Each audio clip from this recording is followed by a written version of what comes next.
এক ঝলমলে ফরচুনার গাড়ি ধুলো উড়িয়ে ভৈরবের ব্যস্ত চৌরাস্তা দিয়ে যাচ্ছিল।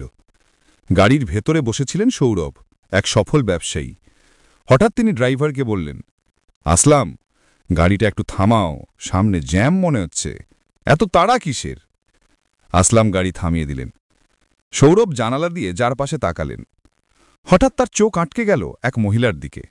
নৈনানস পোশাক, মুখে করুণ অভিব্যক্তি, রাস্তায় হাত পেতে বসে আছে। সৌরভ পকেট থেকে মানিব্যাগ বের করে কয়েকজন ভিক্ষুককে কিছু টাকা দিলেন। গাড়ি আবার চলার নির্দেশ দিতে গিয়েই হঠাৎ জানালায় টোকা পড়ল। এক মহিলা কাঁচে আঙুল রেখে বললেন, বাবুজি, আমাকে তো কিছুই দিলেন না। সৌরভ অবাক হয়ে তাকালেন, আর মুহূর্তেই তার বুকের ভেতরটা মুচড়ে উঠল। এ মুখ তো তার চেনা, খুব চেনা। এ তো তার প্রাক্তন স্ত্রী চাঁদনী। ৩ বছর আগে যে চাঁদনী তার কোটি টাকার বাড়ি গাড়ি ছেড়ে চলে গিয়েছিল, আজ সে রাস্তায় ভিক্ষা করছে। সৌরভের মনে হাজার প্রশ্ন। কিভাবে এমন পতন হলো তার জীবনে? কি এমন ঘটল চাঁদনীর জীবনে? কি এমন রহস্য সে আজ রাস্তার ভিখারি? চলুন জানা যাক এই রহস্য।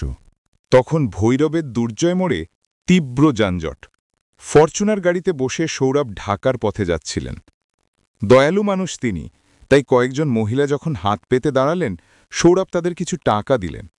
কিন্তু গাড়ি এগোতেই সেই এক মহিলা আবার জানালার পাশে এসে দাঁড়ালেন। বাবুজি, আসলে সে আর কেউ নয়, সৌরভের ডিভোর্স দেওয়া স্ত্রী। সৌরভ ব্যাকুল হয়ে বললেন, তুমি তো ভালো ঘরের মেয়ে ছিলে, কোর্টে ৩০ লাখ টাকা জরিমানা করালে, আমি তো সেটাও দিয়েছিলাম, আজ এই অবস্থায় কেন? চাঁদনী চোখ নামিয়ে বলল, সব বলবো, শুধু একটু সময় দাও। সৌরভ তখন বললেন, গাড়িতে উঠে বসো। আসলাম দরজা খুলে দিলেন, আর চাঁদনী উঠে বসলেন। চারপাশের লোকজন ভিড় জমাল। কেউ কেউ মনে করল বড় লোকের গাড়িতে গরিব মহিলাকে জোর করে তোলা হচ্ছে। গুজব ছড়াতে বেশি সময় লাগল না। চাঁদনী তখন স্পষ্ট বলল, ইনি আমার প্রাক্তন স্বামী সৌরভ হাসান, আমাকে জোর করে নিচ্ছেন না, আমি নিজে যাচ্ছি। গুজব থামল, আর সৌরভ চাঁদনীকে নিয়ে নিকটস্থ হোটেলে গেলেন।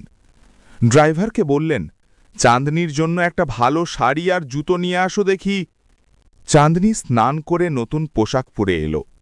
আগের মতোই সুন্দর লাগছিল তাকে। সৌরভের মন কেঁপে উঠল। সময় বদলেছে, কিন্তু চাঁদনী বদলায়নি। সৌরভ বললেন, আমি ঢাকায় যাচ্ছি, কাল ফিরে তোমার সঙ্গে দেখা করব, ঠিকানাটা দাও। চাঁদনী ঠিকানা দিল।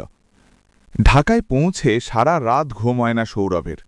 পরের দিন ফিরে এসে সেই ঠিকানায় গেলেন, কিন্তু চাঁদনী নেই। তিনি আবার সেই চৌরাস্তায় যান যেখানে আগের দিন দেখা হয়েছিল। অবশেষে চাঁদনীকে খুঁজে পেলেন। চাঁদনী সৌরভকে নিজের ভাড়া ঘরে নিয়ে গেল। ঘরে ঢুকেই সৌরভ দেখলেন দেয়ালে টাঙানো তাদের পুরনো ছবি। আমাদের তো ডিভোর্স হয়ে গেছে, এই ছবি কেন রেখেছ? চাঁদনী কাঁদতে কাঁদতে বলল, আমি ভুলে তোমাকে ছেড়েছিলাম, আমার সম্মতি ছিল না, আজও তোমাকে আগের মতোই ভালোবাসি। সৌরভ অবাক হয়ে জিজ্ঞেস করলেন, তাহলে ডিভোর্স দিলে কেন? চাঁদনী শুরু করল তার জীবনের করুণ কাহিনী। তার মা, ভাই আর লোভী দুলাভাই মিলে তার সংসার ভাঙে। এখন সৌরভের সম্পত্তি লোভে তারা তাকে উস্কে দেয়। আদালতে ৩০ লাখ টাকার জরিমানা করায়, আর সেই টাকা নিজেদের করে নেয়। শেষে মা মারা যান, ভাই বিয়ে করে, ভাবি ঘৃণা করে বাড়ি থেকে বের করে দেয়। দুলাভাইও ত্যাগ করে। শেষমেশ অসহায় চাঁদনীর রাস্তায় নেমে পড়ে, ভিক্ষুকদের সঙ্গে দিন কাটায়। সব শুনে সৌরভের চোখে জল। চাঁদনী জিজ্ঞেস করল, তোমার মা কেমন আছেন? সৌরভ বলল, মা আজও তোমাকে মনে করেন, কিন্তু আমি তাকে কখনো বলিনি যে আমাদের ডিভোর্স হয়ে গেছে। চাঁদনী মৃদু কণ্ঠে বলল, যদি মন সত্যি হয়, ভালোবাসা খাঁটি হয়, তবে এখনো আমরা এক হতে পারি। সৌরভ বলল, আইন আর ধর্মের দিক থেকে তা সম্ভব নয়। তবু সে চাঁদনীকে কিছু টাকা দিয়ে বলল, এটা রাখো, প্রতি মাসে আমি সাহায্য করব। চাঁদনী কাঁদতে কাঁদতে তার পা ধরে ফেলল। সৌরভের মন গলে গেল। সে ফোন বের করে মাকে কল করল। মা, চাঁদনীর সঙ্গে দেখা হয়েছে। ওপাশে বৃদ্ধা মা অবাক হয়ে বললেন, তাহলে কথা বলাও। চাঁদনী ফোন ধরল। মা আর পুত্রবধূর সেই কথোপকথনের শেষে মা বললেন, সৌরভ, বউকে নিয়ে বাড়ি চলে আসো। সৌরভ ফরচুনার গাড়িতে চাঁদিনীকে নিয়ে বাড়ি ফিরল। দরজায় মা বরণের থালা সাজিয়ে অপেক্ষা করছিলেন। তিনি চাঁদিনীকে বরণ করে বুকে টেনে নিলেন। সৌরভ বলল, মা, এই সেই চাঁদনী যে আমার কাছ থেকে ৩০ লাখ টাকার জরিমানা করিয়েছিল। এখন তাকে কি আবার ফরে নেওয়া ঠিক?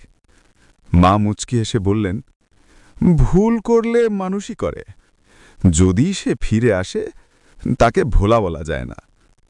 এভাবেই সৌরভ আর চাঁদনী আবার একত্র হল, নতুন জীবনের সূচনায়।